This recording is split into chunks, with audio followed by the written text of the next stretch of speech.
At the party, I smiled, raised my glass, and tried just for once to enjoy existing in my own skin. That was before my mother grabbed my arm. Before my sister snarled, "She's showing off again." Before my father held me down while they cut my hair off in front of the whole family. Not in private, not in anger, but like it was a performance, a lesson, a punishment. "So, you won't outshine your sister," my mother hissed as scissors hacked through curls I had grown and loved for years. And when I screamed, she said, "Don't make a scene." So I didn't. The next day, they were the ones crying at the police station. Because this time, I didn't just walk away. I pressed charges. And I made sure the world saw exactly what they did. I hadn't been home in over 2 years. Not because I was busy, but because I'd finally learned how peace felt without them in it. But when the invitation came, "Join us for Meredith's birthday. Family only. Dress nice." I hesitated. Meredith, my sister, had always been the golden one, the delicate flower, the one our parents moved mountains for. I was the weed that grew on the cracks. Still, something in me wanted to believe things could be different. I told myself, I'm not that girl anymore. I have a job I love, a place of my own, friends who actually see me. I'm strong now. I'm not afraid of a few hours and some cake. So I went shopping, got my nails done, booked an appointment with a stylist who knew how to work with thick, wavy hair without butchering it. I picked a deep green satin dress, elegant but not loud. Just me. For once, I didn't want to blend in. I didn't want to shrink. I just wanted to show up as myself. The morning of the party, I looked in the mirror and exhaled. My hair was long, soft, curled at the ends with a side braid tucked back behind one ear. I looked powerful, peaceful, like I had finally arrived in my own life. When I stepped through the front door of my childhood home, my mother's eyes swept over me once, then flicked away. My father grunted something about finally showing up. And Meredith? She stared at my hair like it had slapped her. "You got all dressed up for me?" she said, voice tight with sweetness. I smiled politely. "It's your big day, right?" She didn't reply. She just kept looking at my hair like it was an insult. I should have left then, should have listened to the prickle crawling up my neck. But I stayed. Because part of me still wanted their approval. Still believed maybe, just maybe, I'd finally be enough. There's a quiet kind of cruelty that lives in families. It doesn't shout. It whispers. It tells you to be nice when someone's digging under your skin. It calls jealousy just teasing. It calls control concern. Growing up, I learned early that Meredith was the sun and I was the shadow. She got the praise, the attention, the photo ops. I got told to stop taking up space. She wore the dresses, I wore her hand, me downs. She cried, and the world stopped. I cried, and Mom said, "Don't be dramatic." By high school, I stopped trying. What was the point? Meredith could fail a test and be too stressed. I aced mine and got, "Let's see if you can keep that up." I was the daughter with a smart mouth, the one who didn't know how to behave, the one who always had to be difficult. And Meredith? She just smiled sweetly and watched. She never said the words. Never had to. She knew how to turn a room against me with a look, a sigh, a well-timed tear. I left at 18 and promised myself I wouldn't come back. But you can scrub the mold off your skin and still carry the smell. So when I arrived at that birthday party and saw the way they glanced at Methan, glanced away, I knew. The script hadn't changed.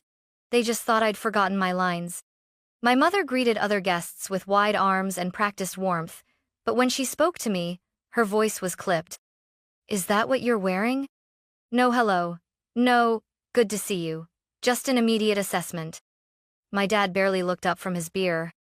"You still working at that, whatever it is?" He never bothered to learn what I do. Corporate strategy for sustainable food systems might as well be space gibberish to him. And Meredith? Meredith worked the room like a politician in heels. She accepted compliments like royalty. And every time someone told me I looked so grown up, her smile got thinner. At one point, I passed her in the hallway. She stopped me with a hand on my wrist. "You're really going all out, huh?" she said, her gaze sharp. "All this for a family party?" I blinked. "It's your birthday." She tilted her head. "You always did hate not being the center of attention." Then she walked away. The thing is, I didn't want attention. I wanted dignity. I wanted, for once, to not have to apologize for existing too brightly. But in that house, brightness was a crime. And they were about to punish me for it. The living room was staged like a Hallmark dream. String lights draped over the fireplace. Balloons in gold and blush clustered near the dessert table. A banner read, "Happy birthday, Meredith, our shining star." Everything shimmered except the people. I drifted through the crowd, smiling when expected, nodding when necessary. Every now and then, someone from the extended family would say something like, "Wow, you clean up nice." Or, "Didn't recognize you, you've really changed." I knew what they meant. I wasn't in baggy jeans or hiding behind a messy bun anymore. But the tone wasn't admiration, it was evaluation. Like I'd broken some unwritten code by daring to show up looking like I belonged to myself. I saw Meredith watching. Every smile I received, every compliment tossed my way, deepened the crease between her eyebrows. Then came the family photo. "Let's get one of the sisters," someone chirped. I froze. Meredith didn't. She stepped beside me, wrapped her arm around my waist, and smiled for the camera like she hadn't just accused me of stealing her spotlight 10 minutes earlier. Click. As the photographer turned away, she leaned in and hissed, "You're embarrassing yourself." Before I could respond, Mom swooped in. "Girls, help me bring out the cake," she said, all performance. We followed her into the kitchen, like we were back in childhood, like we had no say. The kitchen door closed behind us. And that's when it changed. My mother turned. "What are you trying to prove tonight?" I blinked. "What?" "You show up in that dress, with that hair, with those eyes looking for attention." "I'm not looking for anything," I said. "She's making a scene," Meredith snapped. "It's my day." "I haven't said a word," I replied. "And yet everyone's looking at you?" she spat. Dad walked in then, holding a lighter. "What's going on?" "She's trying to humiliate us," my mother said flatly. "Just like always." They surrounded me. I backed toward the counter instinctively. My heartbeat thudded in my ears. "I think," Meredith said slowly, "you need to be reminded of your place." Then she reached into the drawer and pulled out a pair of scissors. My voice caught. "You're not serious." But their faces were set. Dad stood between me and the door. And then, they moved. I took one step back and hit the counter. There was nowhere to go. "Don't," I said, my voice low, steady. "This is insane." Meredith lifted the scissors. Mom folded her arms. "Then stop acting like you're better than us." "I never said I was." "You showed up like a queen," Dad cut in. "What did you expect us to do? Applaud you?" "No," I whispered. "I expected you to act like parents." That was when Meredith lunged. I tried to twist away, but she was faster. Her fingers tangled in my braid, yanking my head back. I gasped. The first snip sounded louder than a gunshot. Hair slid over my shoulder and hit the floor. I shoved her off me, but then my father stepped in. He grabbed my wrist, hard, and pinned my arm behind my back. "Stop fighting," he growled. I couldn't believe it. My own father was holding me down. "Dad," I choked. "Don't." But Meredith was already back, slicing through strands like she was trimming hedges. The second snip made me flinch. The third made me go numb. They were laughing. Even Mom, who stood to the side like a judge, shook her head in mock disappointment. "She's always been vain," she said. "This'll teach her." Someone opened the door. It was Aunt Caroline. "Oh my God," she gasped, staring at the scene. "What are you doing?" "She's fine," my mom snapped. "Just a haircut." I locked eyes with Caroline. She froze. And then she shut the door. She shut the door. My legs buckled. The scissors kept working. Chunks of hair drifted to the floor like feathers from a dying bird. "Please," I whispered. "Stop." But they didn't. Meredith yanked my head forward. "You like attention, right? Let's see how you handle this." Snip. Snip. Snip. One last slice. One final tug. And then silence.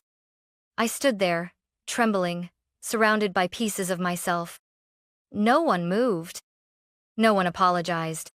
Instead, Mom said, "Now, go wash your face. You look ridiculous." I walked out without a word. No screaming, no breaking dishes, no begging. The party music kept playing in the background like nothing had happened. People sipped wine. Kids ran past me, laughing. And I stood at the base of the stairs, holding fistfuls of my own hair. I made it to the bathroom and locked the door. I didn't look in the mirror. I just slid down the wall, knees pulled to my chest, trying not to shatter. My hands were shaking. Not from fear, from rage. For the first time in my life, I wasn't scared of them. I was done with them. And the next time they saw me, it wouldn't be in this house. It would be in a courtroom. I didn't leave the bathroom for 20 minutes. I couldn't. Every time I stood up, my legs buckled like they were trying to warn me didn't look. But eventually, I did. The mirror was too big to avoid. I forced myself to face it. Hair hung in uneven patches across my jawline. Some parts were nearly bald, others still had long strands dangling like forgotten ribbons. It wasn't just a bad haircut. It was a message. You don't belong here. You never did. Tears burned my eyes, but I didn't let them fall. Not for them. Not anymore. I washed my face. Ran a brush through what was left. Tied it into the tightest, smallest knot I could manage. It didn't help. I looked like someone who had been undone. I stepped out of the bathroom to a hallway full of silence. The party had moved outside, laughter and clinking glasses drifted through the open windows like a bad dream. No one noticed me leave. Not Meredith. Not my parents. Not even the aunt who saw what happened and shut the door. Cowards. All of them. I walked to my car with my keys clenched in my fist, like a weapon. Every step felt heavier, like I was dragging the weight of every time I ever let them convince me I was less. I didn't cry until I was home, and when I did, it wasn't quiet. I screamed. Into a pillow, into the walls, into the echo of my own damn silence. Because it wasn't just the haircut. It was the years, the history, the thousands of tiny cuts before this final, jagged one. I cried until my throat was raw, then sat on the floor of my bedroom staring at my phone. One notification. A video. From someone I barely knew, a second cousin, maybe captioned, "WTF did I just witness?" I hit play. It was 12 seconds. 12 seconds of Meredith yanking my hair, my father pinning my arm, my mother saying, "She asked for it." Laughter. And then, my eyes wide, frozen, exposed. I stared at the screen, numb. Then I hit save. Because I wasn't going to scream into pillows anymore. I was going to make sure they heard me. The next morning, I woke up with swollen eyes and a plan. No more giving them the benefit of the doubt. No more therapy talk about boundaries and healing inner wounds. They hadn't wounded me. They violated me. I sat at my desk, hair still uneven, breath steady, and opened my laptop. Step 1. Save the video in 5 places. Local drive. Cloud. 2 external backups. 1 email to myself titled, "In case they try anything." Step 2. Call a lawyer. I found a local civil litigation firm with a reputation for dealing with domestic abuse and public defamation. When I described what happened, the woman on the other end didn't gasp. She didn't stutter. She just said, "We've seen this before. Would you like to come in today?" I said yes. She gave me the name of someone. Rachel Lynn, partner, specialist in personal injury and family-based assault cases. I showed up to her office 2 hours later. Clean shirt, lip balm, and the haircut they gave me still jagged and visible. Rachel didn't flinch. She watched the video, then sat back and nodded slowly. "This isn't just assault," she said. "It's humiliation, public intimidation, and emotional trauma.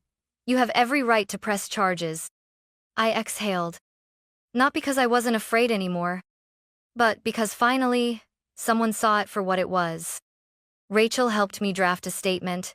I walked through every detail: the hallway, the scissors, my dad's grip, my mother's silence, Meredith's smirk.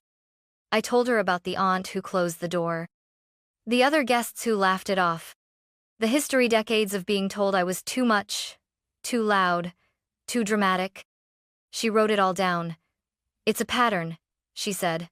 "That makes it stronger." Next stop, the police station. Not for revenge, for record.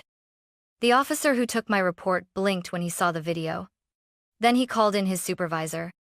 They both watched it again. No one asked me if I maybe provoked it. No one said, "Are you sure?" They just took the report and then handed me a case number. It was happening. Something real. Something that couldn't be brushed off or buried under a family dinner.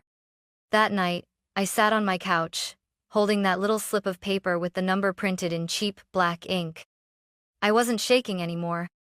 I wasn't waiting for their apology. I was preparing for their excuses.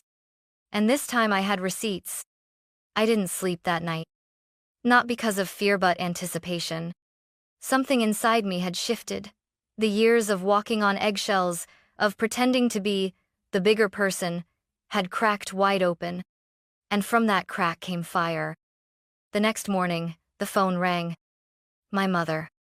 I let it ring. Then came a text. "You went too far. This is family, not court. Take it down. We can talk." I didn't reply. She followed with a voicemail. "It was just hair. You're going to destroy our lives over a tantrum?" I saved it. By noon, the police had called to inform me. They'd interviewed my aunt, reviewed the footage, and were proceeding with charges pending formal statements from additional guests. Then Rachel, my lawyer, called. "They're going to panic," she said. "Be ready." She was right.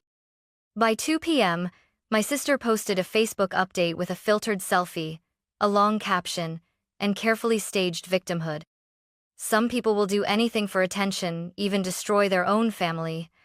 I love my sister, but I won't be bullied anymore." I didn't flinch.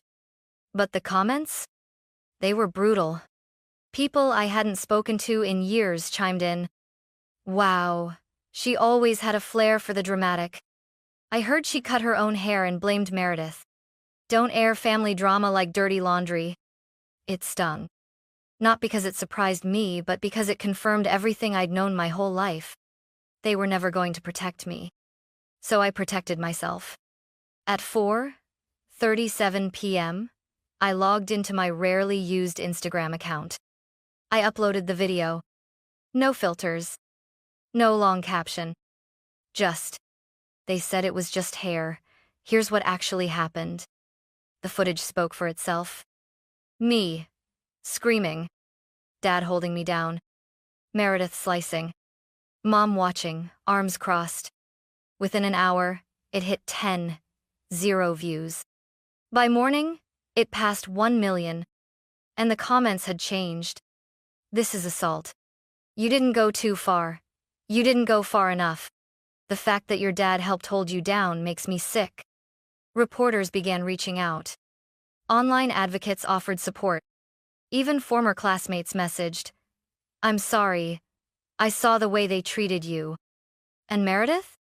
She panicked. Her next post was a Notes app apology that said nothing. "I'm deeply sorry if my actions were misunderstood.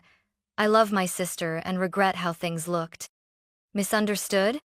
You don't misunderstand scissors in someone's hand while you're pinned to a wall. That night, the police officially charged all three of them misdemeanor assault and unlawful restraint. They were served papers the next morning. And then came the final blow. Aunt Caroline messaged me. "I'm so sorry. I should have stopped it. I just froze. I stared at the message for a long time. Then I typed, "You didn't freeze. You walked away. But now's your chance to do better. Sign a statement." She did. 2 more guests followed. By the end of the week, Rachel called again. They're rattled. Their lawyer wants to settle quietly. No court, no press. I laughed. Not because it was funny, but because it was predictable. They weren't afraid when they humiliated me in front of 20 people, I said. They're only afraid now that the world's watching. That night, I did something small but symbolic. I took the trash bag filled with the hair they'd cut off and threw it away.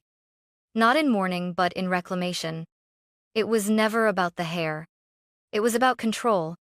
About erasure. And I wasn't going to be erased anymore. Not by blood. Not by fear. Not by anyone.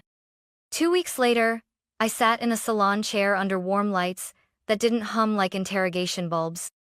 The stylist, a soft-spoken woman named Adrienne, ran her fingers gently through what remained of my hair. She didn't say, "Oh no." She didn't ask, "What happened here?" She just said, "Let's make this yours again." I almost cried.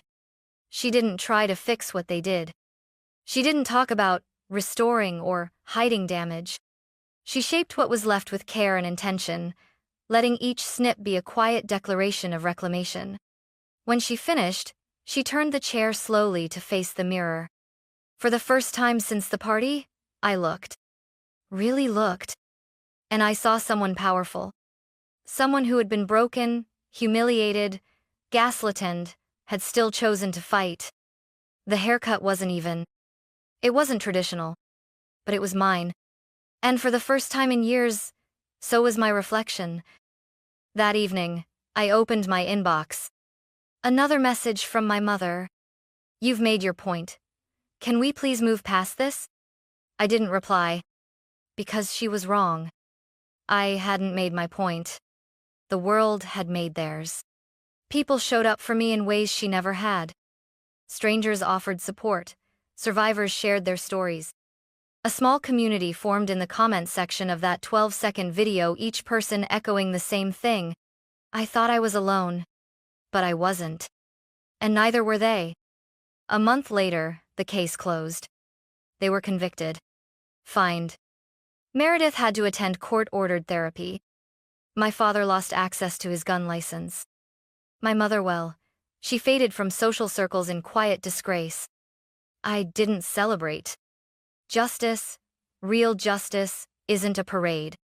It's the quiet right to feel safe in your own skin again. And I'd earned that. Now, when I walk into a room, I don't shrink. I don't apologize for wearing red lipstick or laughing too loud. And if someone ever dares to lay a hand on me again, they won't find silence. They'll find fire. And maybe, just maybe, a mirror they can't look into.